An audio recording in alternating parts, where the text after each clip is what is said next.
Hello. Yo, what's up, Two-Tone? What's going on? Not too much, man. How about you? Alright, chilling. Chilling. It's cool. You working on any albums recently? Anything new coming up? Yeah, man. Working on, the New Direction album is finished. And I'm working on album called Overworked Underpaid. I took a song from New Direction and threw it on there as a single for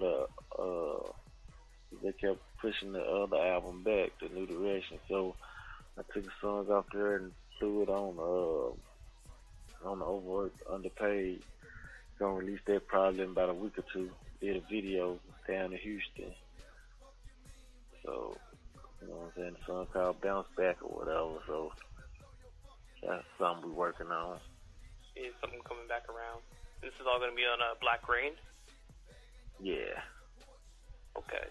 Cool. Yeah, Lord Infamous is a label. Yeah, rest in peace, Lord Infamous as well. That's good to hear that you're getting back in the music grind. And I was just wondering, since Lord Infamous is no longer around, I was just wondering, what can you tell me about, what was it like working with them and also growing up with them, since you both grew up in Magnolia with Paul? Yeah, man. Yeah, it was, I say it was cool working with them or whatever. It was like, we was more friends than anything, so it was like, man, we just, come in, record, have fun, trip or whatever, and, record. We don't sit there and write everything on the spot. We just play the song, we write it, and keep going. And, like I said, we was friends, so, I grew up next door to him. I'm younger than him or whatever, so, it's just one of those things, like, we just end up kicking it or whatever. Wasn't no big deal about it, man. It just, you was friends and just both of us like music, so that's how Black Rain came about. Oh yeah, because strong partnership among friends, next door neighbors among all. That's amazing. I mean, especially growing up next to DJ Paul for a moment too. I mean, you grew up next to a legend, two legends. Yeah, I got love for Paul. He doing the thing for Memphis on the map. So, like I said, he knows something. We together. Ride or die. Something happen.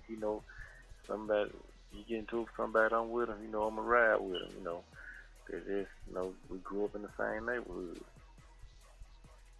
Okay. Oh, so you're also in contact with DJ Paul. Like, you know him pretty well? Yeah, I know him. I don't really talk to him. I hadn't talked to him in a while. Last time I seen him was the Infamous funeral, but we was pretty tight, man.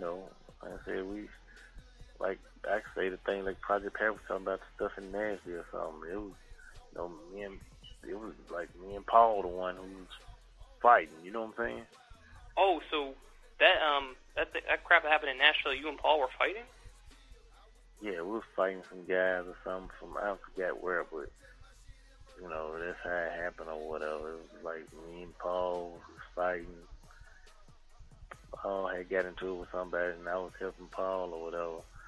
And, I feel looking like that we ride together, we all go together. We gonna lead together, so just ride or die. Most definitely. I mean, Magnolia Connect. Wow. So, this is one of them things, me and Paul ain't never got into it or had no words or no beef or nothing. It's just, it's just real nigga shit. Most definitely. I mean, can't. Yeah. Can't let, if I ride with you, you finna fight, I'm gonna fight too. It's one of those things. I hear you. And that's great. You guys had a connection. I mean, and it ran through with Infamous. I mean, yeah. That's what's up. And I mean, what can you tell me about it? I mean, Lord Infamous specifically, because I mean, people say a lot of stuff about him. Like, he's mystical. He was really different. I mean, I can honestly tell he was a funny guy too. I mean, watching his videos, he was just a nut above all. Yeah, he was, man. He was a funny dude. he always try to keep you laughing, keep you having a good time or whatever. So he just, like I say, he's one of the people who like to have a good time. He'll give you the shirt off his back.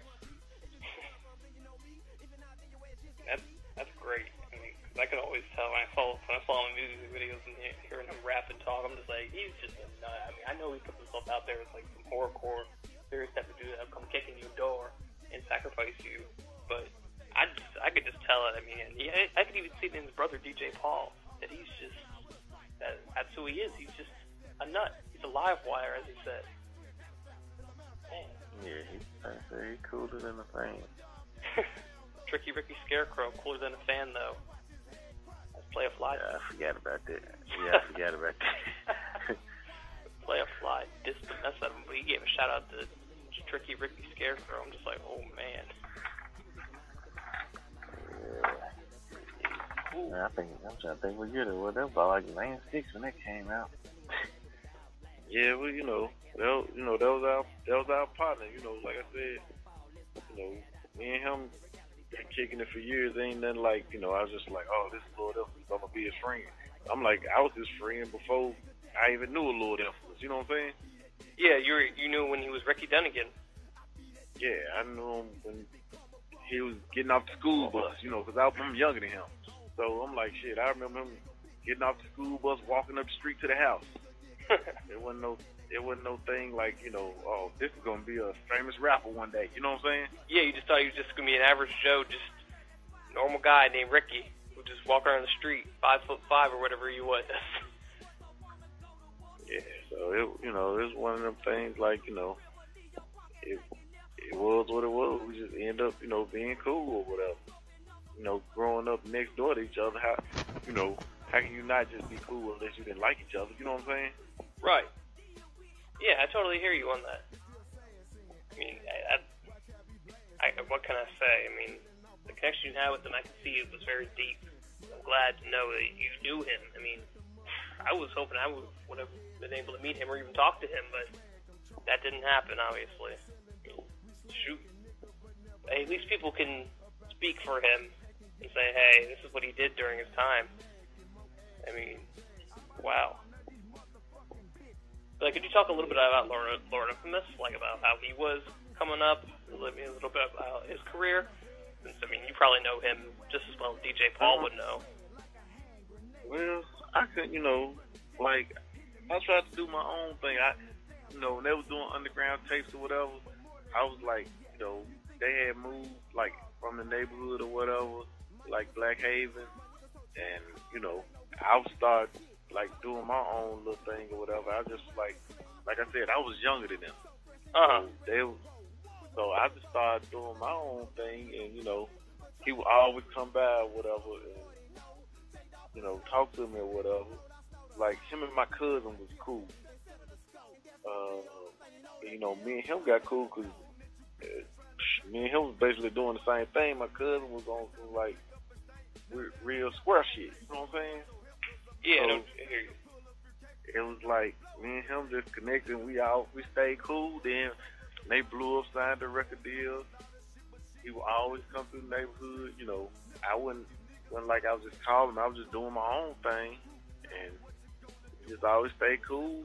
And I started hanging around them or whatever, going out of town with them. Then I was like, I was basically trying to learn from them. Like learn from Ricky. Ricky was teaching, telling me stuff, because I could tell you I couldn't write a bar. He taught me how to do everything. Oh, wow. So it was like he taught me just like Gangsta Pat taught them. Oh, Gangsta Pat taught them how to rap?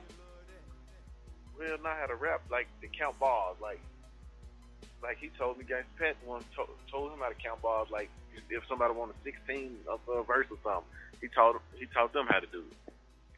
Really? So the same thing, like Infamous taught me, I taught Monteith now, because like on Million Ways to Murder, dude, we was just rapping. You know what I'm saying? Right. It wasn't no count bars. It was just like, man, I'm gonna write my verse. This is all I want to say. Bam, it is what it is. You know what I'm saying? Right, but I mean, Let me hold you up right there quick. I mean, you said you guys weren't like counting bars. That was actually pretty good for just going off the bat, just going at it. No, that's all we was doing. Everybody was just going in. That sounds really. Now that you told me that, that album, Million Ways to Murder, is even better now because I think you guys were just going at it. I mean, I guess freestyling. That's even better. It just shows, dang, they just went at it and said, hey, we're gonna write bars and just kill it. I mean, you guys. More and more people need to learn how to do that. People are just like, yeah, I learned from this producer here to rap, and they sound like garbage, but that's good. I mean, you're admitting that. Yeah, there's no reason to lie, man. It was what it was. Like on that, if you listen to the Crank Lick, those are Killer from the Dark Side tape. Either one of those albums. Man, nobody knew how to write bars. Then we also rapped on the guy Lil Heavy album. We did that one, and on none of those, and nobody couldn't tell you how to write a bar, how long it was, no nothing. We just rapped till we, so it was like we said all we wanted to say for our part. That was it. Wow. Because I think it was either you or Mac Monteith in the song Killers from the Dark Side. One of you guys like ripped the triplet flow. It was like, this nigga just ran in and saying it in the brain and they killed you. Oh, that was Mac Monteith. Dang. If he was not rapping and didn't know how to count bars, people need to hear that song and take up on that because that's just wild. That is wild right there. You just ripped it with no bars, just like you just spitting.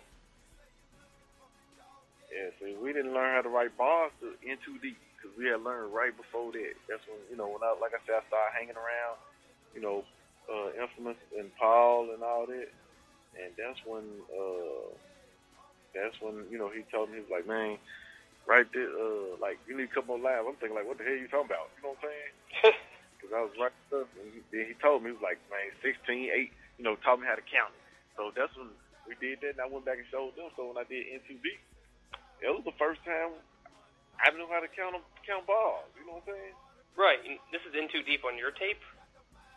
Yeah. Okay. CD, In Too Deep. That was the first album that we actually counted bars. Okay. I'll have to check that one out. Wow. I'm shocked that you guys didn't even know how to count bars or anything. You just straight rapped. You just freestyled. Said, okay, here's some lyrics. That is, when I look, like you say, when I look back on it, I got raps in my house back when, I still got my rap folders from back in the 90s, some verses that I never used. I'm like, if I take them now and put them on something, it'll be like, man, let me chop this up because it's too long. You know what I'm saying? Yeah, and I mean, just a little tip, you should strongly consider using those since they've never been heard before.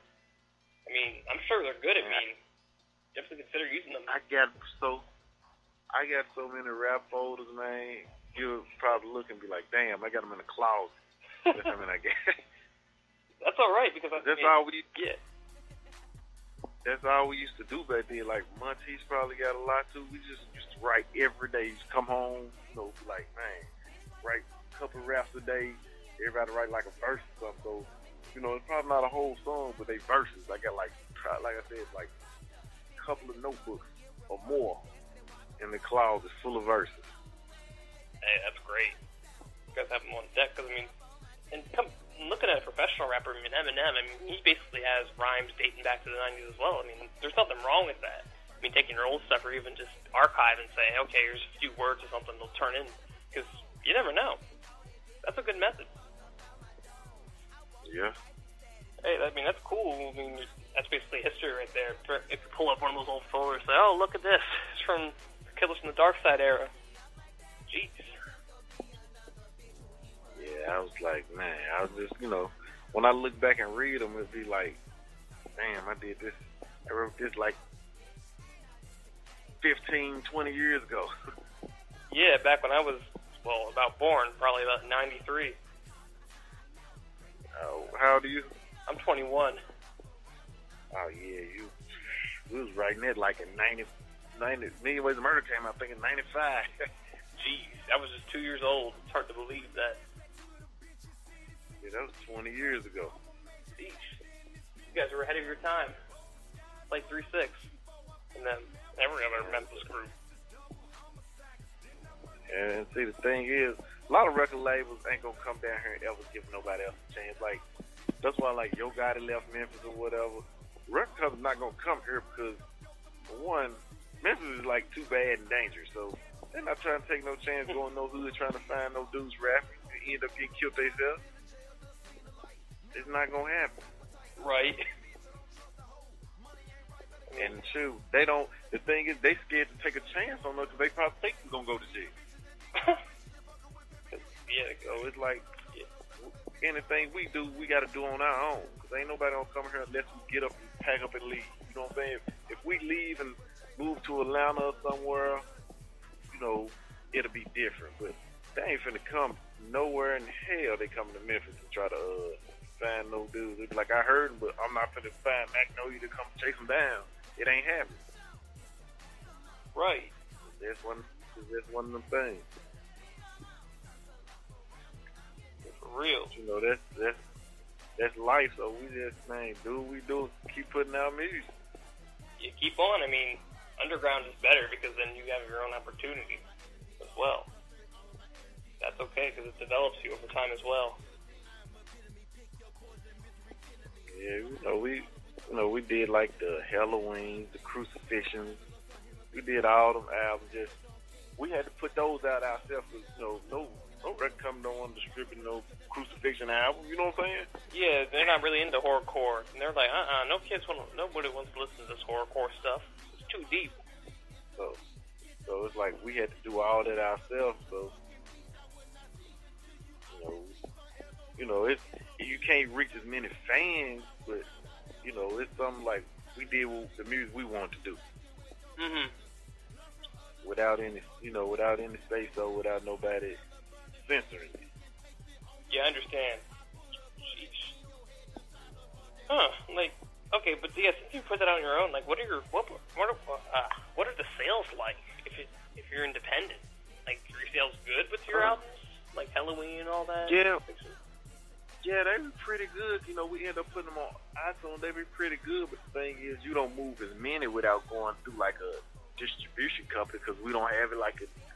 I think some of them, like, we end up putting Crucifixion out. You can order it through like Best Buy. You can order it, but they won't physically have it in the store. Yeah. So that's true.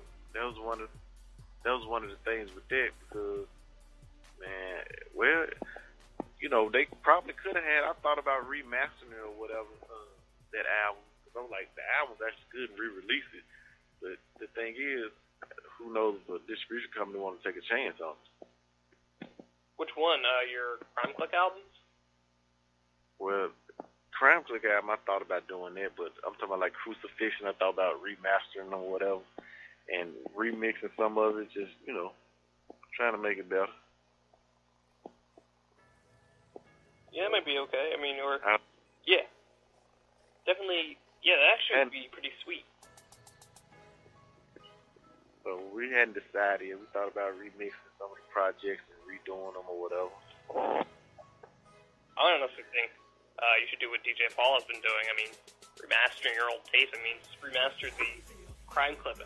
Yeah, Crime Click albums like Million Ways to Murder, Killers from the Dark Side. Yeah, touch up the artwork, because, I mean, I've looked for the artwork for Killers from the Dark. Now Million Ways to Murder, and I can't find it like HD anywhere. I mean, the audio's okay, it's just it needs remastered pretty badly. Yeah, man, that was like straight. Man, we did that in the studio with, which was the studio, I think probably every Memphis rapper had went to this dude named Chaz or whatever. I can tell you what the hell he is now, but we went there, man, and we recorded. I think we recorded that tape probably about 3 sessions, but it didn't never take us long to record no songs. I bet you're going to say this is crazy. Conspiracy Theory album, In Too Deep, was recorded in, I say, 20 hours. Are you serious? Yep, it was 20 hours. Me and T-Rock would drop a song, then I'd go in the booth, drop a whole song, and he'd drop a song. We were just going back and forth, in and out. We were doing 10-hour days. We did it on 2 days, on a Saturday and Sunday. That's 2 amazing. 10-hour blocks in the studio. we did that. Then after we dropped ours, we dropped all our verses, both of them albums, in one day. So both of them albums, we dropped all our verses. So the next day when me and T-Rock came, we didn't even rap. Everybody who featured on the album, they put in their verses. That's just amazing. But that's how those albums happened. It was in 20 hours. 20-hour albums. You should release like a mixtape called the 20-Hour Project. Just to like reflect on that. I mean, that sounds like a hot title. The 20-Hour Project.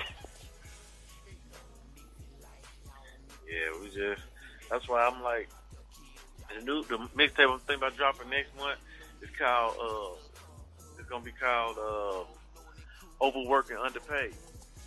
Okay. I think I heard about that. Yeah, I was gonna call it Overworked and Underpaid. Get the trap, we from the hood. We always, what we did wasn't legal. So it was like, this time, everybody doing something. And you feel like you underpaid. I don't care if you got a college degree, no matter what.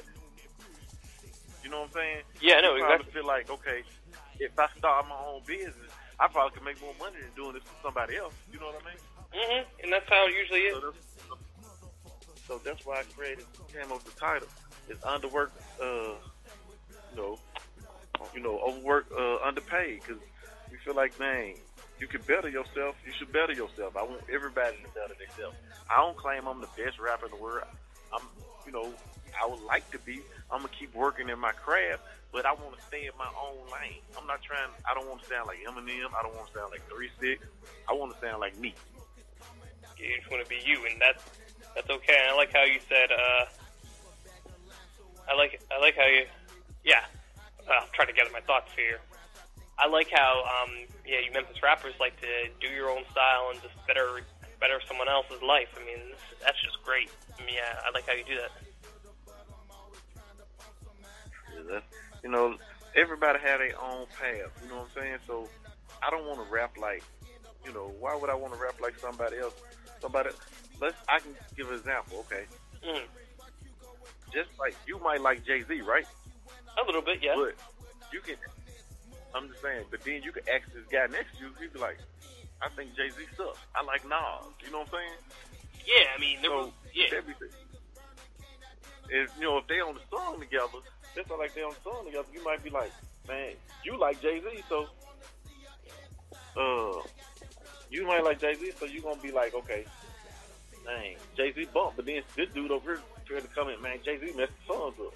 But everybody don't feel the same way, so that's why I try this. I can use it like the people I rap with or whatever. I can use Monteith. Everybody might not like Monteith. Everybody might not like me.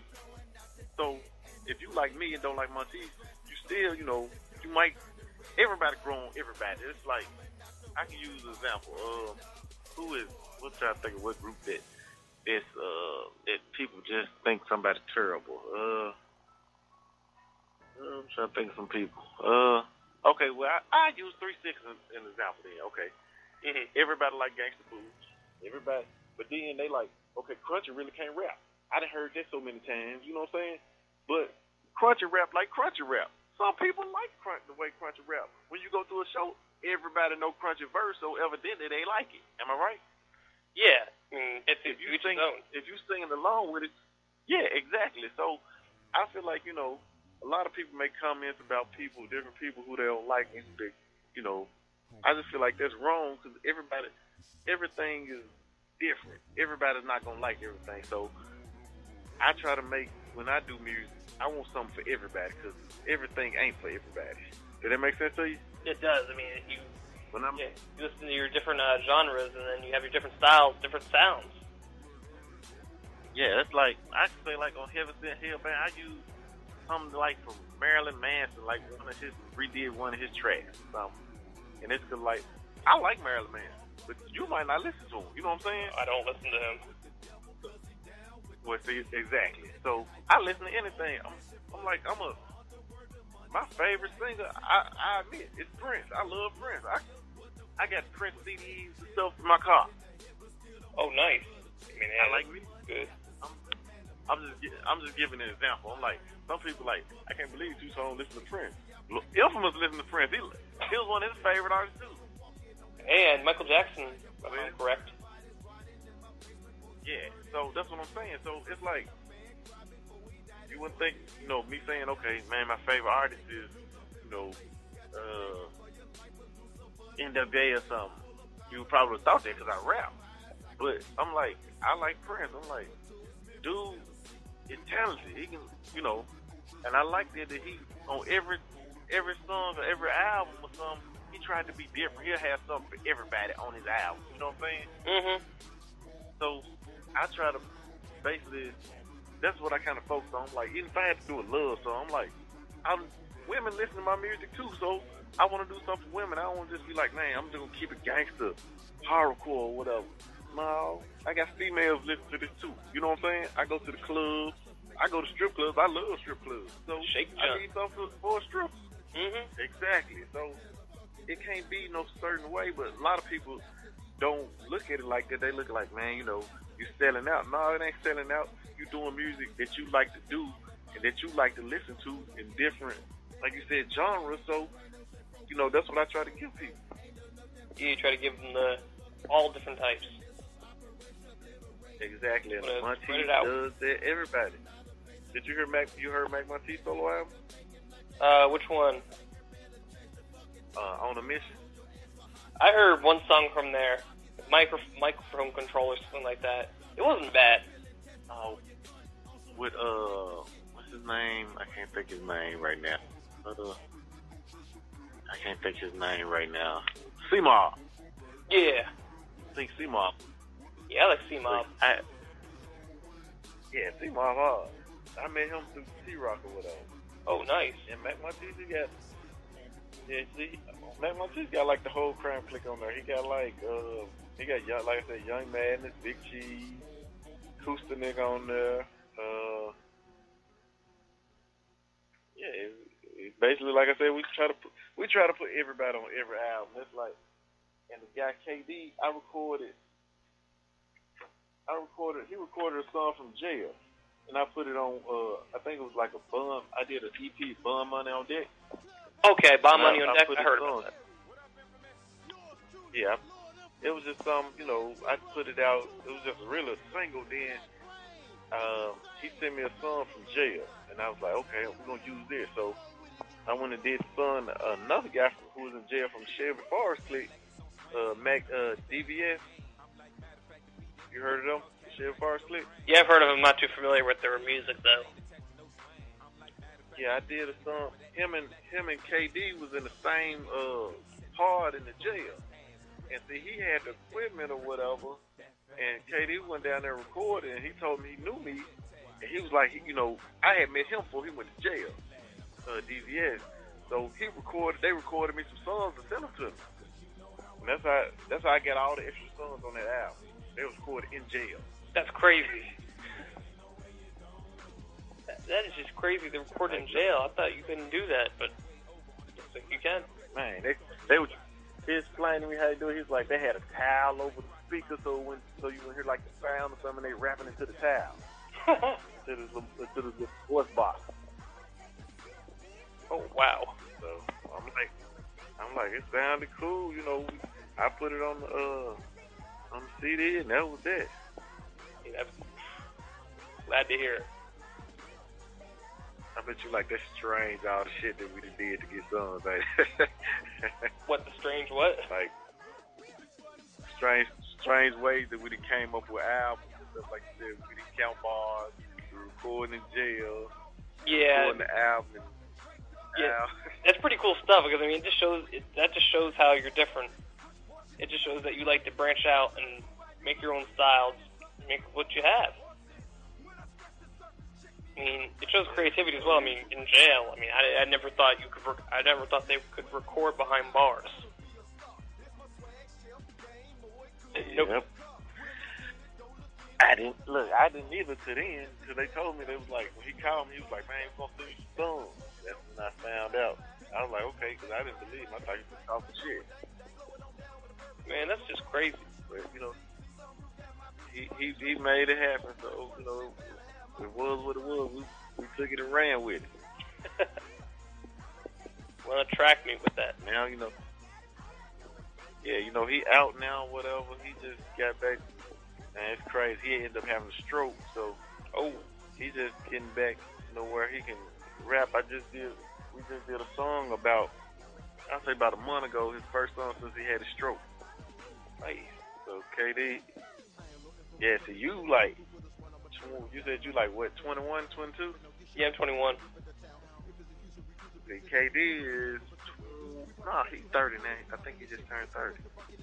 And he had a stroke already. Yeah, life choices. So we just, trying to stay out the way, man. Just trying to stay out the way and make good music. Of course. Like, if you're in the way, we don't need nobody going back to jail right now. Everybody off probation, so we're going to do an album. Yeah, you guys are just getting out there doing your thing. Yeah, I never thought that when we first started recording these albums, I never thought, many people from out of town, around the world, really listen to us. So we just normal guys from the hood, you know what I'm saying? Yeah, you're in the hood. That's all. So we just like, man, we from the hood. And we just came, we was like, man, just rap about our life. And it was like, we didn't go out and try to talk about nobody else's life, but nobody else did. Talk about us. Kept it 100 from the first. Yeah, from the first tape, A Million Ways to Murder, we did Lifestyles of Thugs. We kept it real. If you listen to them songs, it's like, we talk, and I think our stuff different because we actually talk about stuff that actually happened to something. So it's just like, our music is kind of different. A lot of people might fabricate something. We just actually be talking about, okay, this is actually what happened. You know what I'm saying? How it went down, and it's strange. It's the real deal. It's the real life. And see, and that's our thing. We want to make music that people actually can relate to. We don't care if you got a job, you so dope. You might go to work, get off work and sell dope. Ain't no telling what you do. You know what I'm saying? We make music for everybody. And that's the way we always been. We was like, we might not never get the recognition as other people who do all this mainstream stuff. We was like, we just gonna be us too. We can't rap about nothing that we ain't never been to. Yeah, or else it's just phony. Exactly. So I'm like, I'm not gonna sit up here and say, okay, I'm sitting in a Bentley right now, and I'm like, I'm riding a Honda Accord. It makes no sense. Right. I mean, yeah, you can't. No flex zone and no lying about it. Exactly. So I'm like, I'm not trying to impress nobody like that. I just be me. That's all I can do. I agree with that. Yeah, definitely. Now, who do you look forward to working with in the near future? Like any rappers in particular? No, I'm just gonna be honest. The person I thought about trying to reach out to, working with, is Kevin Gates. Really? Kevin Gates? Yeah, that's the person. Like, if I had to pick somebody now, who would I want to do a song with? It would be him. Right now, because I'm like, I listen to Kevin Gates. Like rap wise, I can tell you, I listen to Kevin Gates, Jeezy, and I listen to T.I. T.I. wouldn't. And I listened to. I used to listen to Cash Money back in the day, like in the 90s. Like now, I can't say I listen to Wayne. I listen to him, but I don't listen to him like I did like back with BG, because I was a more BG fan than anybody. You know what I'm saying? At that whole clip. Yeah. I used to like BG. That was just me. I thought BG was the bumpingest one out the whole group. Bossing it out. Lil Wayne, he okay or whatever. I don't knock him. I'm like, he doing his thing because he's selling units. Like, what else? I listen to. Think what else I listen to. That's about it.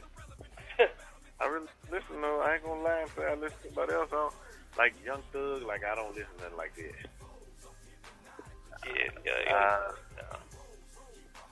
I ain't saying that he can't rap or nothing. I'm like, it just ain't for me.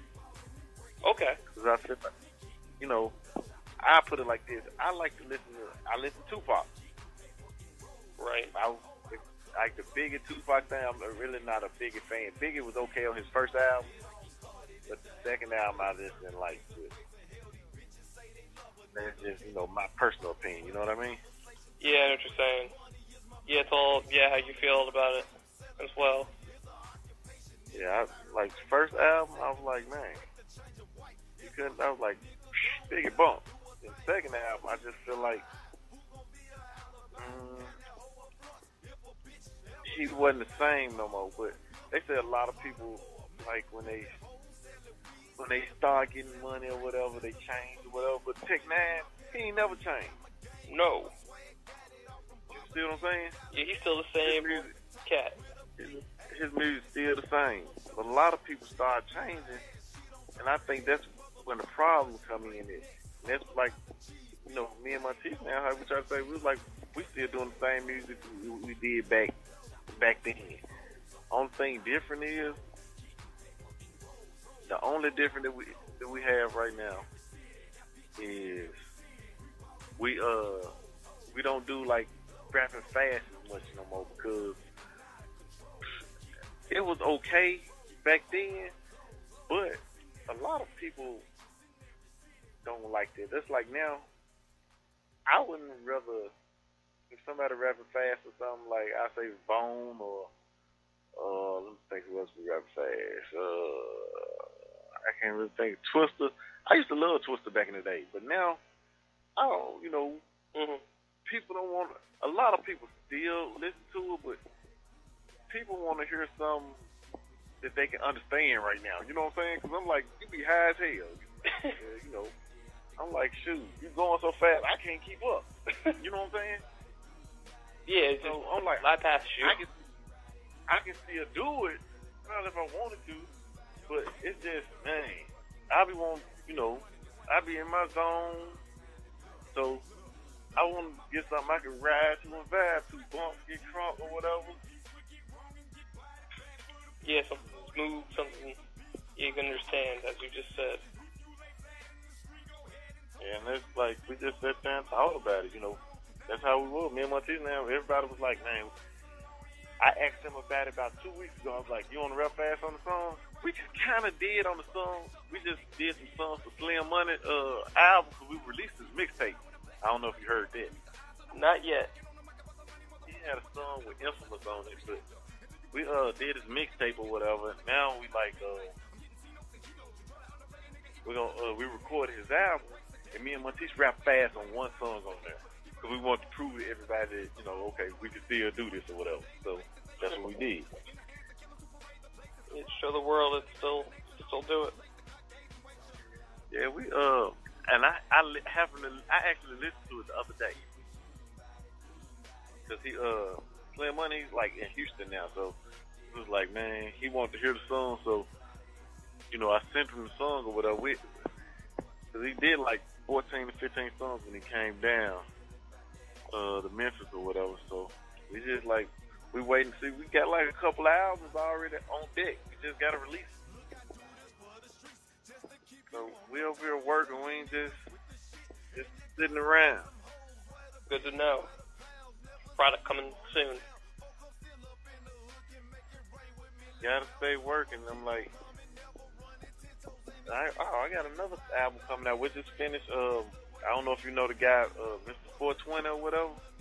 T-Rock. If you listen.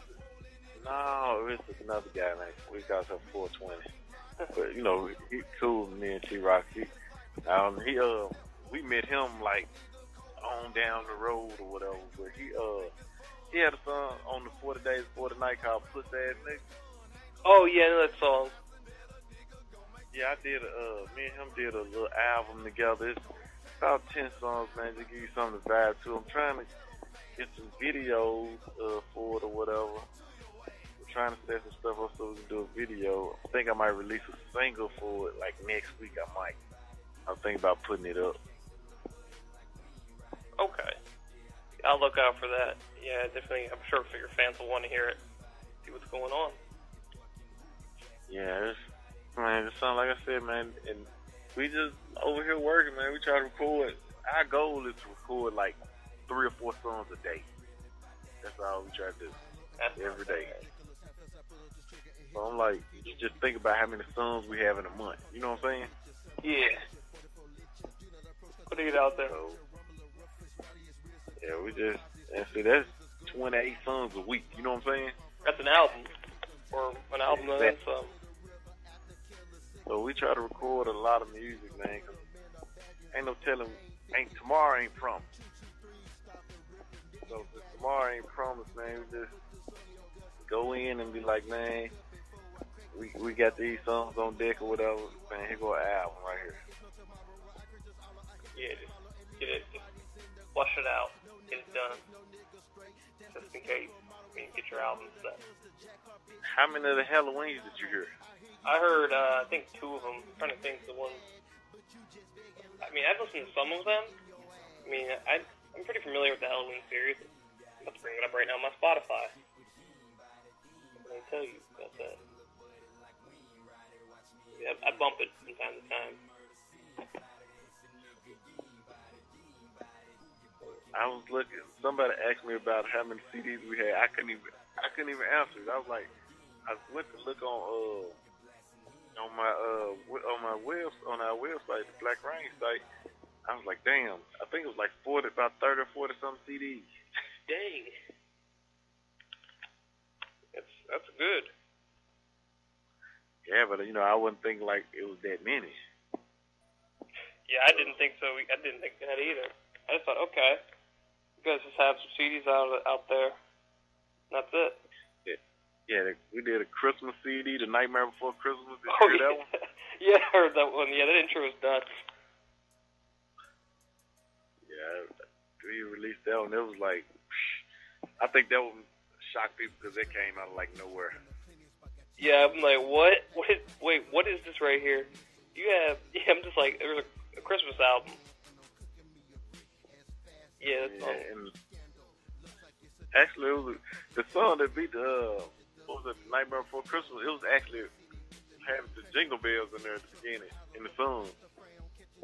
It was like, man, this is actually making a Christmas album. Then it was like, it just went from Christmas album to more gangster. It just kept getting high. It just kept changing as time went along. Ain't nothing wrong with that.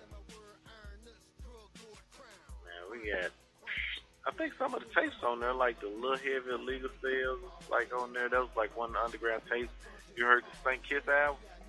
Yeah, St. Kiss Botany Valley? Yeah. Oh, yeah, I love that album. I remember when I first heard it in 2010, back when it came out. I've been waiting for that. I was waiting on that for a long time because I had Anybody Out There Part 2. Yeah, that album's good. Yeah, we pushed that album back so many times because he ended up going to jail. St. Kiss? Yeah, he ended up going to jail. Oh, my gosh. What is wrong with people? Hey, I guess it's just everybody on Black Rain. That's what we do, man. I told you, we live life is real. What we saying? It's like we did the song Court on, I think that was on the Clubhouse Click album. Oh, the song, you were like, Court Date Can't Be Late. That was Mac on Tees. I think that was actually, on, yeah, that was Lost. Yeah. That was, I was actually we were talking about actually what happened with the court. It was like real. Oh my gosh. Got me sitting in Division 8. Talking about prosecutors because they'd be talking, I'd be pushing weight. Bond said at 50,000. Made it now, waiting on trial, trying to push it back so I can fucking get a lawyer. Until I'm ready now. It was like, man, it was one of them things. We just, like I told you, we talk about our life, our problems. and if people can relate to it because people have the same problems, issues. Yeah, some people do. I mean, that's pretty cool that it was all real. I thought you guys were just talking about court, but it was the real deal for you guys, which is pretty cool. Yes, that's like, I can give you examples like on that album, like She Fi, like that song right there. That is a good song. And like the skit, the girl who like talking about giving head. Yeah. Like that was actually real. She actually gave head in the studio. Okay, now. Like it's real, man. It's like she like did that. She was like, I'm gonna explain how to do it, then I'm gonna do it. You know what I'm saying? Oh shoot! You had the song by Lord of was playing in the background. Yeah, man, it's crazy, man. Oh my gosh! And that song was from I don't know if you heard the group. We had a group. It was called Crunkaholics. Who was dealing with, but they one of the guys, Full Clip, he did that track, and I was like, damn. I was like, we're going to use it. So me and Infamous, we threw it in. We came up with the song, and I was like, I think I put the verse on it. Then that was like basically it on the song. Okay. Wow. Threw the verse on there. Then he came up with the chorus. But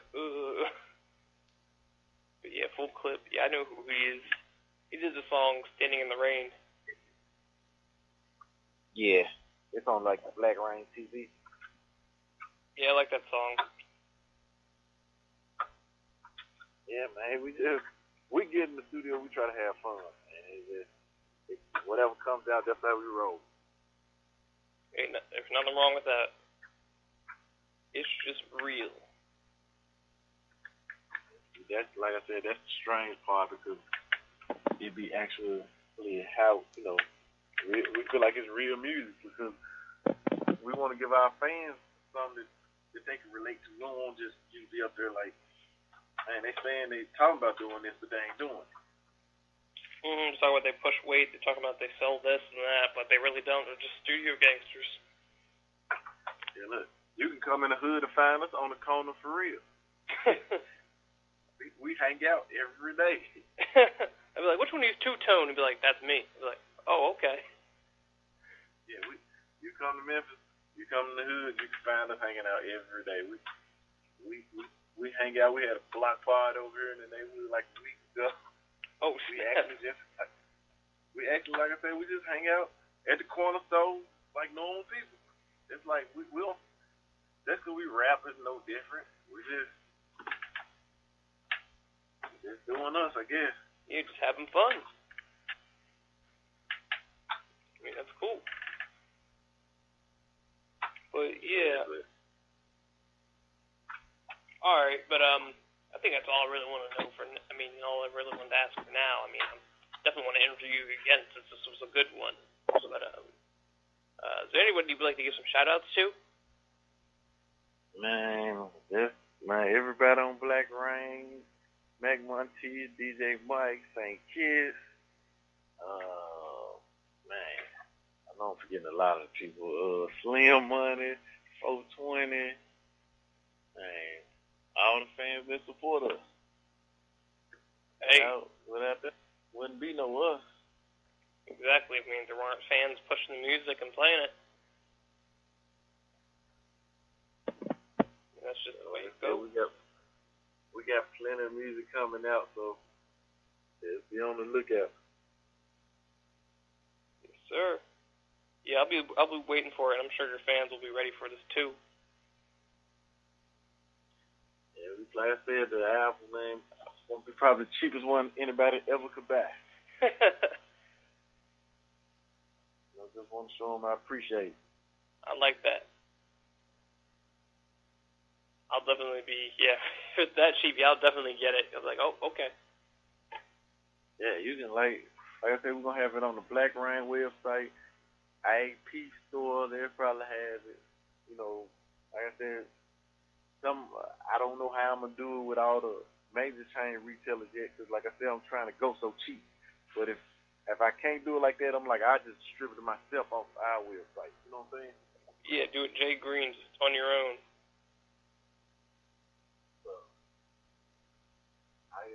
can go that route, but you know, or if I do put it out to a major, I can undercut them and still sell it on my site for cheaper.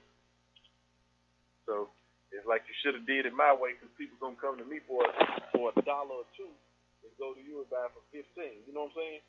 Yeah, I know exactly what you're saying. Get it like that. I appreciate it, man. Most definitely. I appreciate you taking your time out for an interview. Glad I got to do this. Oh, man, it's all good, man. Like I said, we're going to drop a crank lick song for you. All right. Yeah, I'll keep my ears open for it. I'll be ready. All right, I appreciate it, man. Most definitely. All the way from Harrisburg, Pennsylvania. This is Shane Fleming here. Glad to interview you, two-tone. All right. All right, good talking to you. Have a good time in the studio. All right. Be easy, man. All right, I'll see you. I'll talk to you.